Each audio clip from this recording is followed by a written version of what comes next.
Chemistry तृतीय अध्याय चलतु आज जानिबा परमाणु संरचना विषय। तो दुनियार प्रत्येक पदार्थ कौन ना कौन छोट कणिका बा परमाणु द्वारा निर्माण होइछ, जहा सर्वप्रथम भारतर ऋषि कानाड कहिथिले।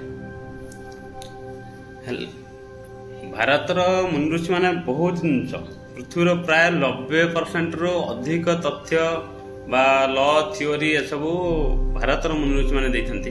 किंतु एथिरे असुविधा होची कोन, एमानकु केबे भी प्रथम वैज्ञानिक बा प्रथम आविष्कार करता बोली केही मानि नाति बा विश्व मानिनी। यार कारण जेमती कानाडा ई कथा कहिसंती हेले व्यवस्थित भावे प्रथमे जॉन डाल्टन कहिथिले। तो याकू सजैकिरी मनुष्य पई उपयोगी आदिर मनुष्य पई उपयोगी हैला भली प्रथमे ठीक ऋषि कानाडा कहिथिबा कथा को जॉन डाल्टन ही कहिथिले। जॉन डाल्टन को विषय चिन्ह दाबी हो भारतीय मुनि ऋषि विज्ञान विषय बहुत सिद्धांत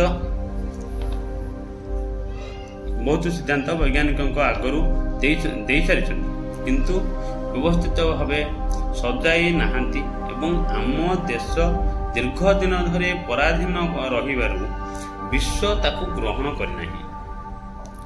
तो जेमिति सत्येंद्रनाथ बोस देइथिबा सिद्धांत आज भी गॉड पार्टिकल रो आविष्कार करागले बा खोजा गले हिल्स बोसन थियोरी रे निरीक्षण करा जाउछि बा एबे भी निरीक्षण चालछि हिल्स बोसन थियोरी रे, जाको सत्येंद्रनाथ बोस देइथिले भारतीय वैज्ञानिक।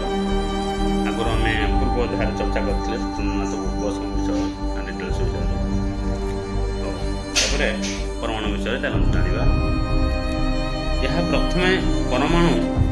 प्रथमे पदार्थर छोट कणा भावे बा छोट कणिका भावे जना जाउथला, किंतु परे यहाकू भंगा गला सेथिरु बा एटम रु electron, neutron, proton, mason, boson बा बाइमेसन के न्यूट्रिनो, एंटी न्यूट्रिनो इत्यादि मिलजा, जहा आजिर सबुठु क्षुद्र कणिका अटे।